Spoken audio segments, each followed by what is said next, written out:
Hey friends, it's Susan. Welcome to the Age of Becoming, and today to a very special video. You've probably found this or come across it because you or someone you love is suffering from having panic attacks. It's possible that you're having one right now. What I'm going to do today is share some of my own experience. This has happened to me more than once, and the times that it happened when I didn't know what was going on and I didn't know what to do were far more difficult, and there was much more suffering than when I did know what was going on and I did know what to do. So, what I'll offer today are some ways of navigating this difficult experience, and in the hopes that it's helpful to you too.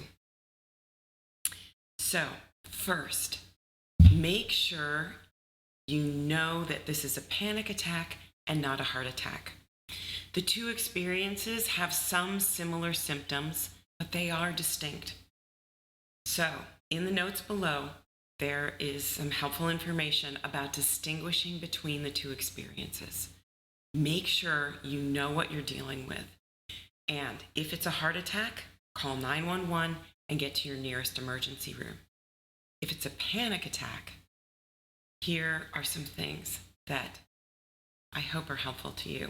What I'm going to offer here are 10 things that helped me, and I hope they'll help you too. Number 1, breathe. Probably what has happened if you're in a panic attack or someone is suffering from one is they have forgotten to exhale. Allow yourself to blow out as much air as you can.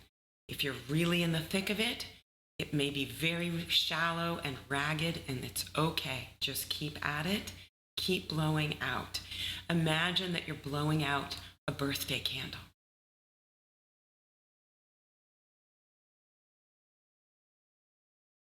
If this was the only thing you did, if this was the only thing, it's enough. Do your best to breathe as much as you can. Number 2, remind yourself that this will pass. It's impossible for your body to sustain a panic attack. And one of the distinguishing features between a panic attack and a heart attack is that it dissipates in 20 to 30 minutes. A heart attack is much more likely to escalate and get worse over time. A panic attack will always get better over time. It may not feel like it in this moment, but keep reminding yourself that this will pass. Number 3, remind yourself that this is normal and this is natural. This is the way your brain works. Some circuits have gotten overloaded. Your fear center has gone on full hyper alert. And this is what happens. And it's okay. There's nothing wrong with you. Nothing is broken. It's normal. And it's natural, and it's the way your brain works.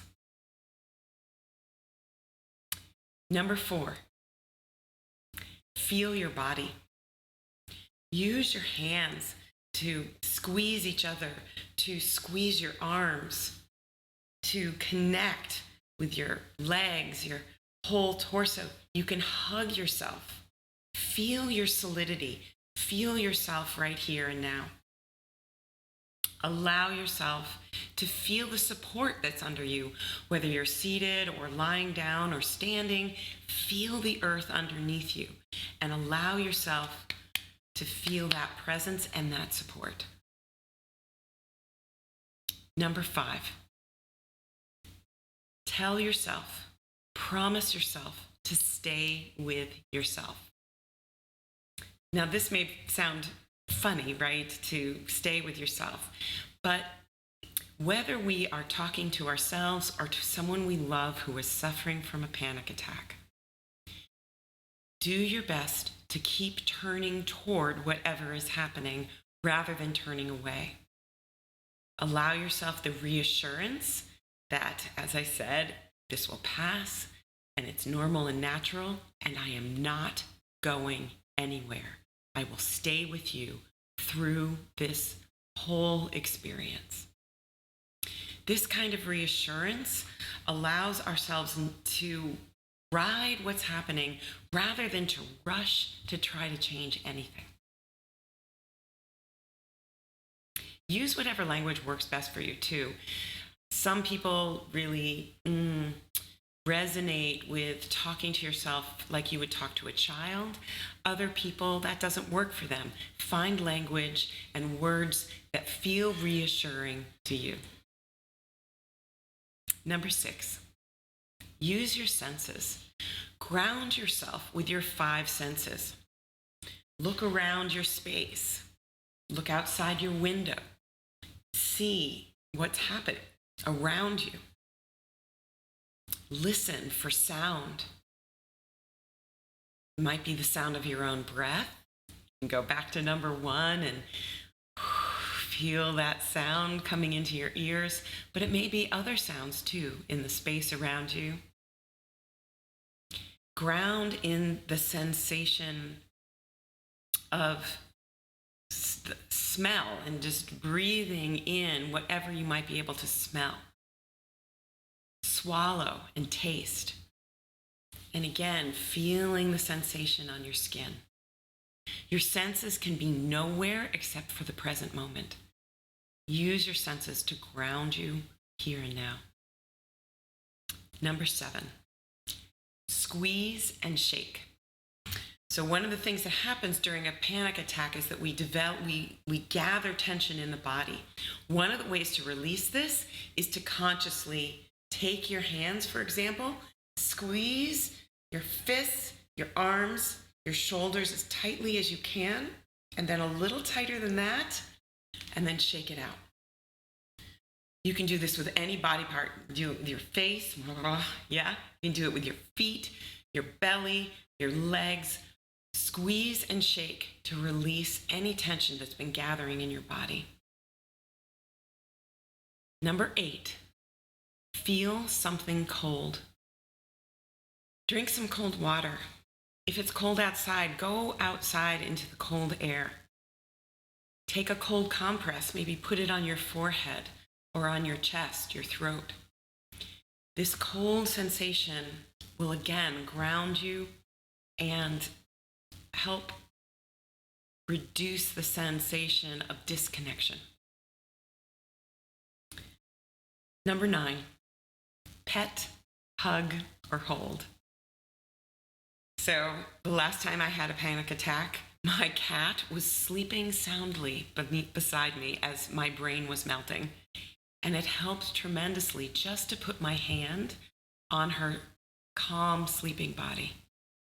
So petting a cat or an animal, hugging your dog, hugging a person if it feels safe to do that. Allow yourself to feel this connection, this warmth. We are mammals and our bodies respond to warmth. So allow yourself to do that. At the very least, if you're all by yourself, take a pillow and hug onto it. And number 10, breathe again. Keep breathing. It is the most powerful thing you can do. Not just when you're having a panic attack, but anytime you need to settle yourself. My friends, keep cycling through these strategies. Keep coming back to the ones that work best for you. Keep coming back to this video as often as you need it.